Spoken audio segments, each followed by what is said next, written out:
Welcome to The Rule Dictator. My name is Corlith, your host, and this is how to play Descent with the Road to Legend expansion.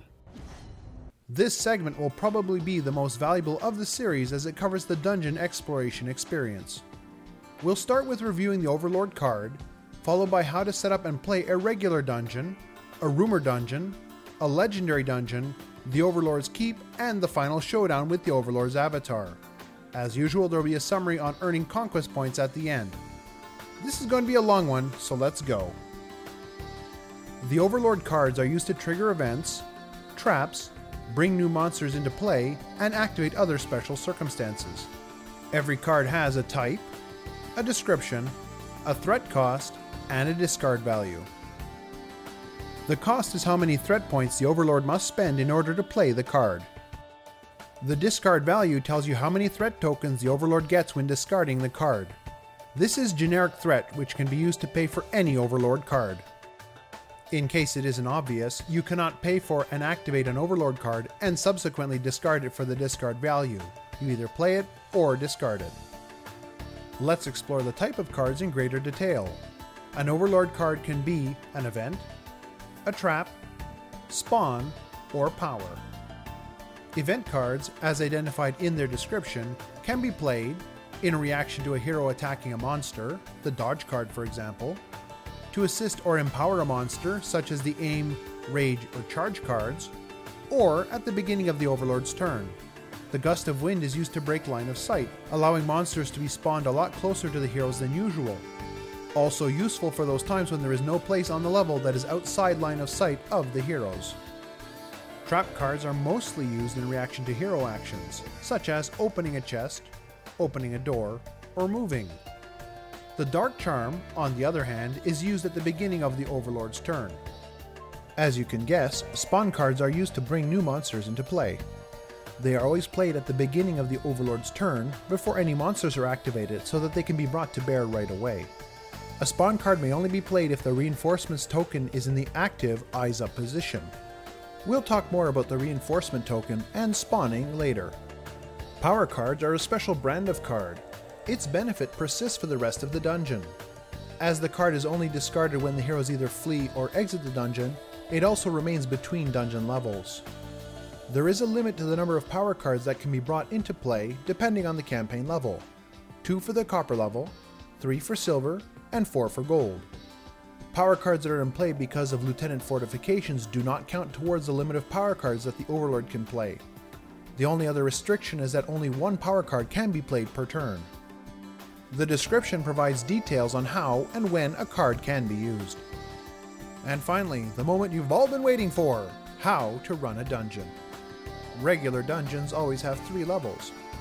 Creating the first level is quite simple. Draw a card from the dungeon deck and assemble the tiles, place chests, encounter markers and props, etc. per the instructions in the book that match the card. Heroes place their figures on or right next to the active glyph. Place the level leader if he has a starting location. Some leaders only appear after some kind of triggering event. Select the starting minions. The book lists 4 groups, A, B, C, and D. C is only available if you have the Well of Darkness. D can only be used if you have the Altar of Despair. If you have neither, the Overlord gets to choose between A or B for his initial roster of monsters. Place the starting minions on the board in any legal location, except for the areas the book has shaded in red, which is the hero's starting location. As the heroes are effectively revealing a new area with their arrival, this initial monster placement is not considered a spawn, so you don't have to worry about line of sight restrictions when putting them on the board. When there are lieutenants 1 trail away or at the same location as the heroes, they will fortify the dungeon. Most lieutenants do this with a power card. Go through the Overlord deck and put into play, for each lieutenant in range, his or her power card. Lord Merrick Farrow doesn't have a power card. When he is fortifying a dungeon, the Overlord gets 15 threat tokens at the beginning of the first level. Set up the Overlord deck and initial hand. If the Overlord has no points invested in treachery, he simply draws 3 cards after shuffling the Overlord deck. If the Overlord has treachery points, he does one of the following. If you are using either the Well of Darkness or the Altar of Despair, The Overlord gets to adjust his deck and initial hand per the treachery rules that comes with those expansions. If you don't have either expansion, use the simplified treachery system, which allows you to do either or both of the following. For every treachery point assigned a threat, place 4 threat tokens on the avatar's card at the location matching the treachery being spent. For example, if the Overlord had invested 2 points in traps and a point in monsters, he gets to place 8 threat tokens on the trap spot and 4 on the monster spot. These tokens may only be spent on Overlord cards that match their treachery type. As you can imagine, this can grant the Overlord a large starting pool of threat, even if these particular tokens are restricted to specific groups of cards. Treachery points can also be used to draw additional cards at a rate of 1 card per treachery point.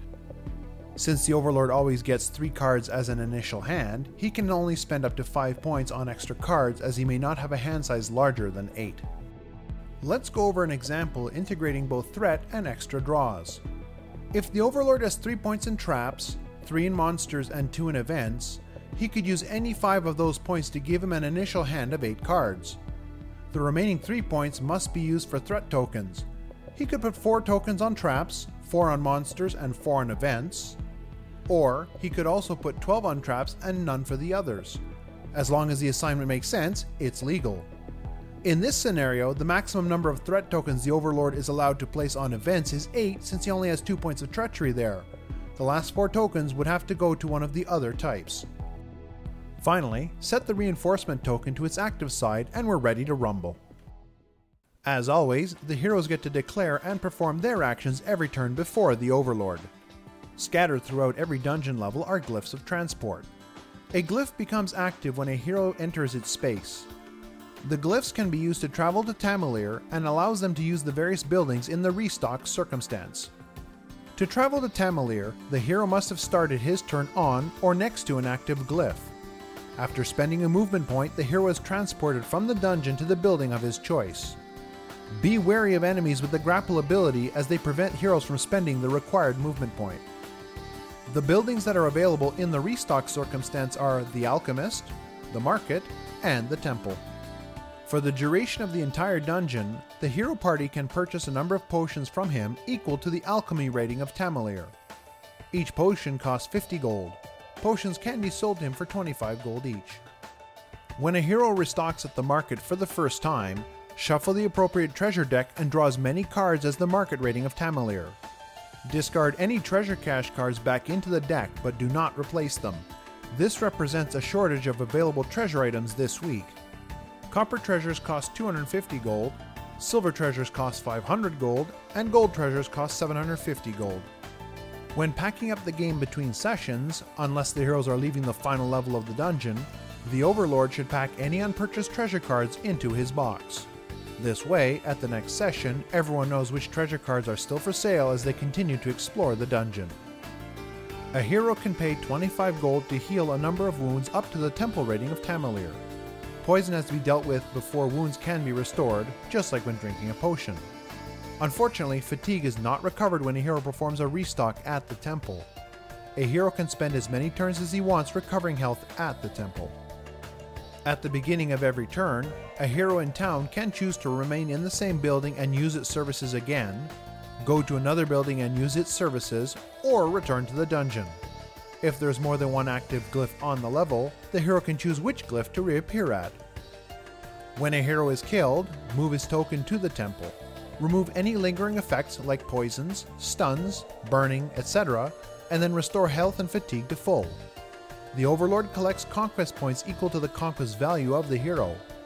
At the hero's next turn, he may visit another building in town or spend a movement point to return to the dungeon through any active glyph. Fleeing a dungeon occurs when all of the heroes are restocking in town and declare that they are not returning. Move the party token to Tamalir and mark the location as explored on the campaign record. There are several kinds of collectible items to be found in dungeons: coins, potions, treasure chests, and relics. I won't discuss relics since getting one is always the result of a specific event. When a hero picks up a stack of coins, 100 gold is added to their treasury. When a potion is picked up, the group decides what kind of potion is found. When a chest is opened, roll 4 power dice and consult this table, found on page 17, to determine what is inside. Coins are added to the treasury. Potions are selected by the party and given to one of its members to either equip, put into his backpack, or throw away. Multiple potions can go to different party members. Treasure is drawn from the deck of the current campaign level. Give the item to a party member to either equip, put into his backpack, or throw away. Multiple items can also go to different party members. If no treasure is gained, in other words none of the 4 dice had a result of a blank, the heroes get a Conquest Point as a consolation prize. As you can see, treasure items and potions are distributed right away. They may either equip them, store them in their backpack, or throw them away at a cost of no movement points.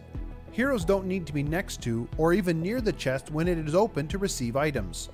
This even applies to heroes restocking or resurrecting in town. Not even death can stop a hero from getting his items. Most exit portals are locked via red rune key door. Unless otherwise stated, the heroes get the key when the leader is killed. When a hero enters the exit portal, he is moved into limbo. He stays there until the whole party has gone through, at which time the level is over. This is an ideal stopping point between game sessions. How to store the game will be covered in an upcoming segment.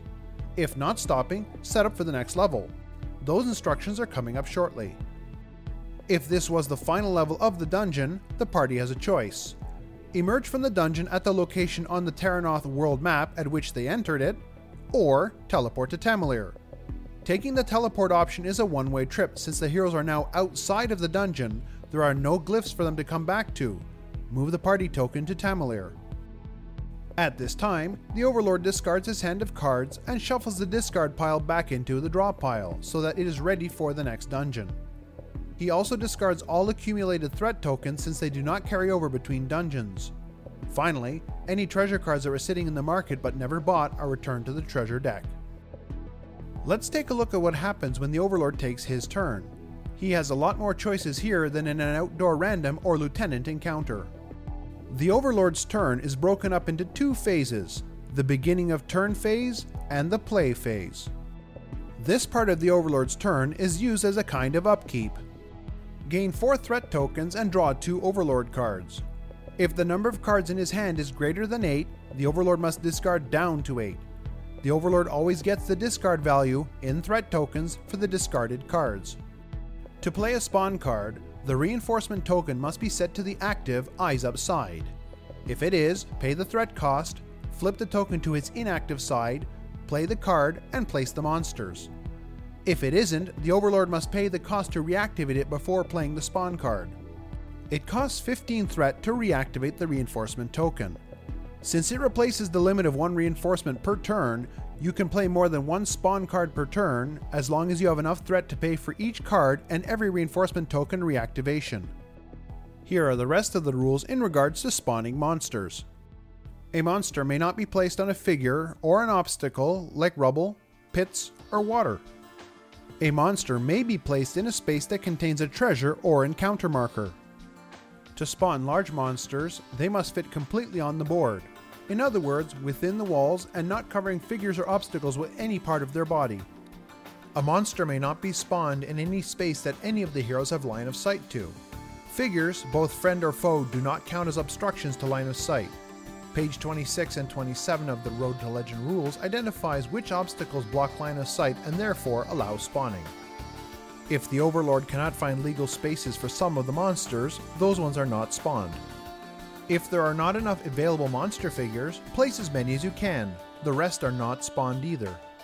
The Overlord may despawn monsters in order to spawn new ones at a different location. A despawned monster has all wounds and lingering effects removed before despawned at its new location. The level leader may not be despawned. A power card can be played if you haven't already played a power card this turn, and you are not already at the number of allowed power cards for the current campaign level. Any other cards that have the timing, play at the beginning of the Overlord's turn, can be played at this time. The play phase is when monsters activate, move, and attack.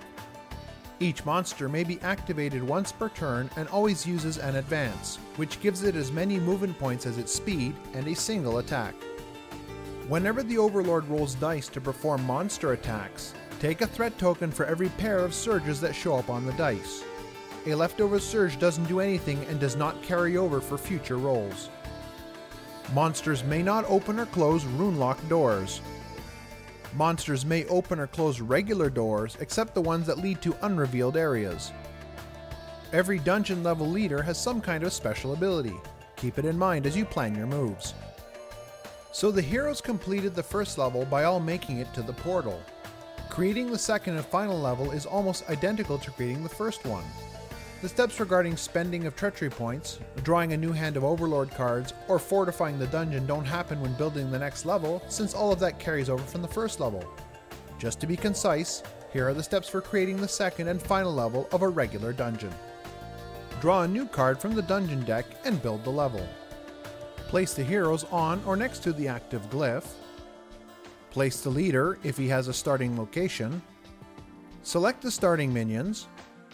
Place the starting minions anywhere except the starting area, which is shaded in red in the book. And set the reinforcement token to its active side. That's right, it becomes active again at the beginning of the next level, so you don't need to spend threat at the end of the previous level to make it active again. The level is set up, and the heroes can begin exploring anew. If the Overlord goes through the deck of Overlord cards twice on the same dungeon level, the heroes are ejected from the dungeon and forced to flee. It is marked as explored and the hero's party token is moved back to Tamalier. This rule is found in the frequently asked questions on page 12. A rumored dungeon is also 3 levels deep. The first 2 levels are run like a normal dungeon. The final level is governed by the rules of that rumor. But let's take a step back and look at the rumor process from beginning to end, starting with what a rumor card looks like. The instructions, if any, are executed as soon as the card is drawn. The rumor text gives the heroes the story surrounding the rumor. The reward tells the heroes what to do when they complete the requirements for the rumor. And the distance number tells the heroes the minimum number of paths away that the rumor dungeon can be located. To get a rumor, a hero may either go to the tavern using the visit or train circumstance. Remember that visit means going there upon arriving in town at the end of the week, while train means spending the entire week there. You cannot go there under the restock circumstance, so no sneaking off for a drink while the others are fighting in a dungeon. To draw a rumor card, you must buy rounds of drinks. The cost for the rounds depends on the campaign level. For the copper level it's 50 gold. For the silver level 100 gold, and for the gold level 150 gold. Shuffle the rumor deck, draw a card and read it. You can either get a non-rumor, which could mean something silly like a brawl breaks out. Follow the instructions and then discard the card. That hero will have to wait another week before trying again. When a valid rumor is drawn, and there is no active rumor, it becomes the active rumor. If there is already an active rumor, the heroes get to decide to either keep their current rumor or replace it with the new one. Whichever one is not selected goes back into the rumor deck. Next, the heroes get to pick which location becomes the rumor dungeon. The distance number identifies the minimum number of trails the heroes must travel to get there. They must also select a location that hasn't been explored. So, with a distance of 3, the heroes can pick any dungeon location that is at least 3 trails away, as long as they haven't been in that dungeon already this campaign. Note that a hero can visit the tavern without buying rounds of drinks. When 2 or more heroes visit the tavern, but the first one gets a rumor the heroes want to accomplish, there is no point in having the second hero pay to look at a rumor that they are going to discard anyway. When the heroes are exploring the dungeon at the rumor location, the first 2 levels are run like a regular dungeon. Consult the book between pages 54 and 65 for instructions on setting up and running the rumor level. All rumor levels have multiple areas and the placement of monsters in each area is clearly laid out. As soon as the heroes have met the requirements listed on the card, they get the reward. A completed rumor card is either given to the heroes or placed in the graveyard depending on the instructions in the reward area of the card. If the heroes fail to complete the rumor, either by fleeing the dungeon, allowing an objective to get killed, or by exiting the final level without meeting the goal, return the card to the rumor pile. If the Overlord goes through his deck of cards twice while on the same level, the heroes are ejected from the dungeon and forced to flee. That location is marked as explored. Discard the rumor card and move the hero party token back to Tamalier. A legendary dungeon has 4 levels, 3 regular ones and a special multi-area final level. There are a few restrictions in regards to exploring legendary dungeons.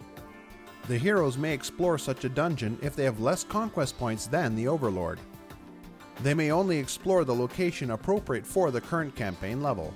At the Copper level, the Caverns of Thule is available. At the Silver level, the Fool's Rapids. And at the Gold level, the Valley of Souls is open. A legendary dungeon may not be used as a rumor location. And lieutenants may not enter or fortify a legendary location. If the heroes go to the location and have more conquest points than the Overlord, although they are not allowed to explore the dungeon, they still get a conquest point on their first visit. As with other dungeons, if the Overlord cycles through his deck twice on the same level, the heroes are ejected from the dungeon and forced to flee. Mark that location as explored and move the hero party token back to Tamalier. The Overlord's dungeon has 5 levels, 4 regular levels and the Overlord's keep itself. On the week, in the time passes phase, when the combined conquest reaches or passes 600 points, the way to the Overlord's keep is discovered. The heroes are transported to Tamalier, where they get to spend a final week in the training circumstance at one of the buildings. The training circumstance will be covered in the next video segment. In that same week, the Overlord also gets one final chance to purchase an upgrade. His upgrades will also be covered in the next segment. Once everyone has done their training, the heroes and the Overlord reset their conquest points to 0. Any leftover XP is lost. The heroes are then transported to the first level of the final dungeon. The first 4 levels are assembled and run like a regular dungeon with the following exceptions. All shops in Tamalier are closed and therefore unavailable for restocking. When a hero is killed, he is revived at the temple. He can return to the dungeon via an active glyph as his next action. The rules don't say you can't use the glyphs to go to town, it's just that there's simply nothing to do there. But you could jump to town and then come out at another glyph if doing so makes tactical sense. Normally, when picking up piles of coins, opening chests, killing master monsters or a level leader, there is a gold reward. You needn't bother handing out the coins since the heroes will never get the chance to spend them. At this stage, the heroes should be focusing on getting to the Overlord's avatar as fast as they can. Killing level leaders, activating glyphs, and opening treasure chests that fail to award at least one item still award conquest points to the heroes. Likewise, the Overlord gets conquest points every time he kills a hero. He also collects 3 points every time the last card of his deck is drawn, so the longer the heroes take getting to him, the stronger he will be at the showdown, so the heroes shouldn't dally. Unlike all of the other dungeons, the heroes cannot flee or be ejected. When the heroes arrive at the 5th level, assemble and run the level per the book, somewhere between pages 73 and 83, that describe that avatar's keep. When the avatar appears, the showdown between good and evil is at hand. Remove all monsters from the dungeon except for the avatar and any minions directly associated with the showdown. Discard all Overlord cards in play, including power cards, and set them aside. They are not used in the showdown. For every pair of conquest points, rounding down, that the heroes have collected since entering this dungeon, increase each hero's health by 1. This increase may push the hero's health above their normal maximum. Increase the avatar's maximum health by 2 points for every conquest point he has collected since the beginning of this dungeon. And let the battle begin. In the showdown, the heroes fight as usual. The Overlord's avatar can advance, run, battle, and ready just like the heroes. He cannot place a rest order, but since he has no fatigue, it's irrelevant. Speaking of orders, a guard order cannot be used to interrupt someone else's guard order. When a hero is killed, he is out for the rest of the game. The avatar is healed for 2 times that hero's conquest value, but don't go past his maximum health. The showdown ends when and with victory when the avatar is killed, read the Curses Foiled Again plot card, or defeat if all 4 heroes have been vanquished, read the Victory is Mine plot card. And this marks the end of the advanced campaign. Congratulations! In all of the dungeons, conquest points are gained the following ways. For the heroes, activating a glyph for 3 points. Opening a chest but finding no treasures, in other words none of the 4 days came up with a blank, for 1 point. Killing a master monster grants 0 points but 50 gold. Killing the level leader grants 2 points and 100 gold. And killing a dungeon leader grants 4 points and 250 gold. The Overlord gets conquest points in a dungeon when he kills a hero, for the conquest value of the hero, and when drawing the last card from his Overlord deck for 3 points. You should now have everything you need to participate in or run a dungeon. In the next segment, I will review using the training circumstance in town or at a secret master location in order to purchase Power Dice trade upgrades, skill upgrades, as well as health and fatigue pool improvements. Last but certainly not least, the heroes can purchase upgrades to improve the city of Tamalir. The Overlord is certainly not forgotten as we discuss how he upgrades his minions, gets treachery points, and purchases avatar upgrade cards. Hard to believe, but we're nearly at the end of the series. Thank you for watching, and I will see you next time.